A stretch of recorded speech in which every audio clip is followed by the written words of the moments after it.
శ్రీ మాత్రే నమః. ఇవి బ్రహ్మసూత్రాలు.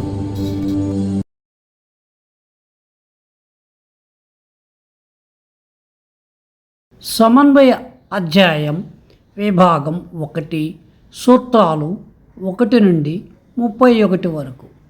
భేదవ్యాపదేశాచ్యాన్యః 1:1-21.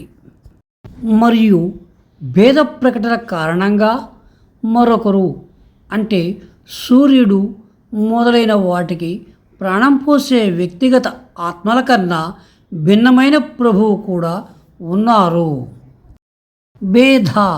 భేదము వ్యాపదేశ ప్రకటన కారణంగా చ మరియు కూడా అన్యః జీవుడు లేదా వ్యక్తిగత ఆత్మ కాకుండా భిన్నమైనది మరొకటి.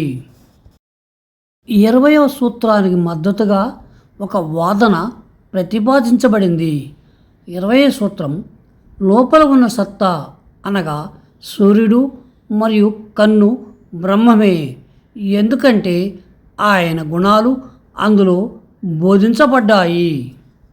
అన్యః శరీరత్ అన్యః దేహధారి అయిన ప్రాణి తప్ప. అంతేకాకుండా సూర్యుడిని మరియు ఇతర దేహాలను చైతన్యవంతం చేసే ప్రాణుల కన్నా భిన్నమైన వాడు ఒకడు ఉన్నాడు. అతడే అంతరంగంలో పాలించే ప్రభువు. ప్రభువుకు మరియు ప్రాణులకు మధ్య ఉన్న భేదం శృతులలోని ఈ క్రింది భాగంలో ప్రకటించబడింది.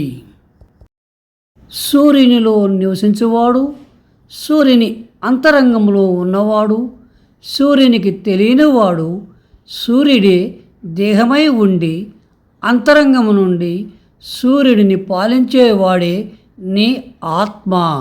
బృహదారణ్యోపనిషత్తు అంతరంగ పాలకుడు అమరుడు, సూర్యుని అంతరంగంలో ఉండి సూర్యునికి తెలియనివాడు అనే వ్యక్తీకరణ అంతరంగ పాలకుడు సూర్యుడే దేహంగా కలిగిన ఆ జ్ఞానాత్మక ప్రాణికి భిన్నమైన వాడని స్పష్టంగా చూపిస్తుంది.